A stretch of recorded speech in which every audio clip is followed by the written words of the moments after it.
15 अगस्त 1947 ये वो दिन था जब हमारा देश भारत आज़ाद हुआ, लेकिन उस रूप में नहीं जिस रूप में आज हम अपने देश को देखते हैं। जी हाँ दोस्तों, जब भारत आज़ाद हुआ तब आज़ाद हिंदुस्तान के नक्शे में हैदराबाद शामिल ही नहीं था। तो अब सवाल ये आता है कि आखिर ऐसा हुआ क्यों? कौन था वो जिसने हैदराबाद को भारत में शामिल होने से रोका? कैसे भारतीय सरकार ने सेना की सहायता से हैदराबाद को भारत में शामिल किया? भारत ने इस ऑपरेशन को ऑपरेशन पोलो का नाम क्यों दिया? और हमारी भारतीय सेना को इस ऑपरेशन को कंप्लीट करने में कितना समय लगा?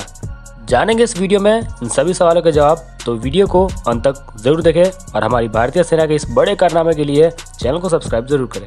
हैदराबाद को भारतीय गणराज्य में शामिल करने के लिए 1 साल से भी ज्यादा जद्दोजहद चली और इन सब का कारण था भारतीय स्वतंत्रता अधिनियम 1947, जिसने रियासतों को यह ऑप्शन दे दिए कि वे भारत या पाकिस्तान में अपनी इच्छा के अनुसार शामिल हो सकते हैं या फिर अपने आप को एक स्वतंत्र राज्य मतलब एक देश के रूप में भी स्थापित कर सकते हैं। 3 जून 1947 को लॉर्ड माउंटबेटन ने घोषणा की कि 15 अगस्त 1947 को भारत और पाकिस्तान को आज़ादी मिलेगी।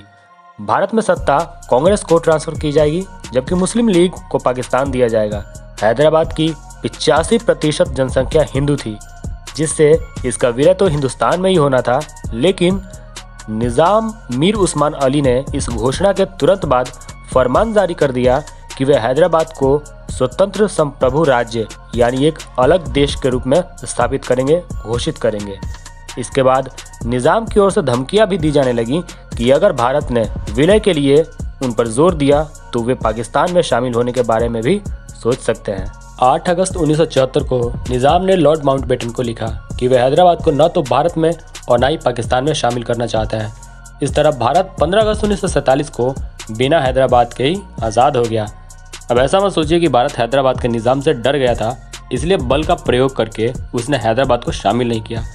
अरे भाई, हम भगवान श्री कृष्ण की भूमि से जन्मे हैं, जिन्होंने हमें सिखाया कि जहाँ बल की आवश्यकता हो बल प्रयोग वहीं करना चाहिए, लेकिन जहाँ बल प्रयोग की आवश्यकता ना हो या नहीं किया जा सके वहाँ बुद्धि और विवेक से काम लेना चाहिए। मतलब हम उस समय बल प्रदर्शन नहीं कर सकते थे क्योंकि भारत तो आज़ाद हो गया था, लेकिन यहाँ के गवर्नर जनरल अभी भी लॉर्ड माउंटबेटन ही थे। हमारी ये गलती हमारे देश की अंतर्राष्ट्रीय स्तर पर छवि खराब कर सकती थी।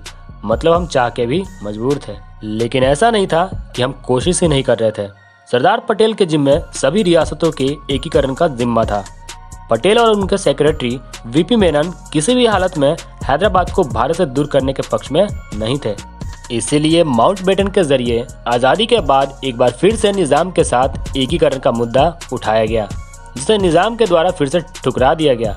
निज़ाम की मंशा बिल्कुल ठीक नहीं थी।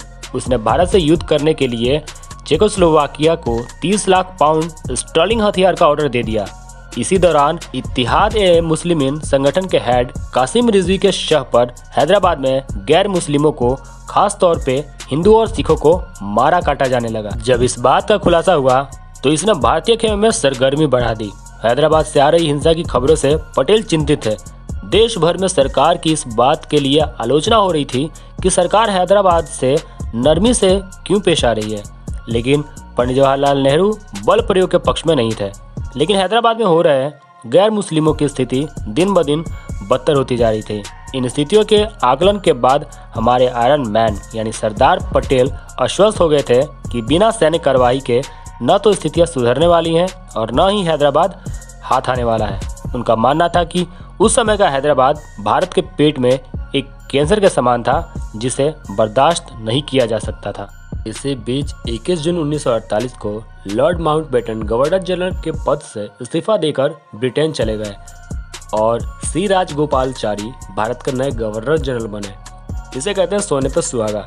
एक तरफ सरदार पटेल ने सैन्य कार्यवाही करने का मन बना लिया था, तो दूसरी तरफ गवर्नर जनरल भी अब राजगोपालचारी बन गए थे। आखिरकार 9 सितंबर 1948 को भारत ने तय कर लिया कि हैदराबाद में सैन्य कार्रवाई की जाएगी। सेना के दक्षिणी कमान को इसकी सूचना दे दी गई कि उन्हें 13 सितंबर को अचानक से हैदराबाद में प्रवेश करना है। उस वक्त पूरे देश भर के मुकाबले सबसे अधिक पोलो ग्राउंड हैदराबाद में थे, इसीलिए इस मिशन का नाम ऑपरेशन पोलो रखा गया। ऑपरेशन पोलो की जिम्मेदारी भारतीय सेना के लेफ्टिनेंट राजेंद्र सिंह जी और मेजर जनरल जयंतनाथ चौधरी को दी गई। हैदराबाद में भारतीय सेना को ज़्यादा प्रतिरोध का सामना करना तो पड़ा था, लेकिन 4 दिन तक चले सशस्त्र संघर्ष के बाद आखिरकार 17 सितंबर 1948 की शाम को हैदराबाद की सेना ने भारत के सामने आत्मसमर्पण कर दिया। 18 तारीख को मेजर जनरल चौधरी की अगुवाई में भारतीय सेना शहर में दाखिल हुई।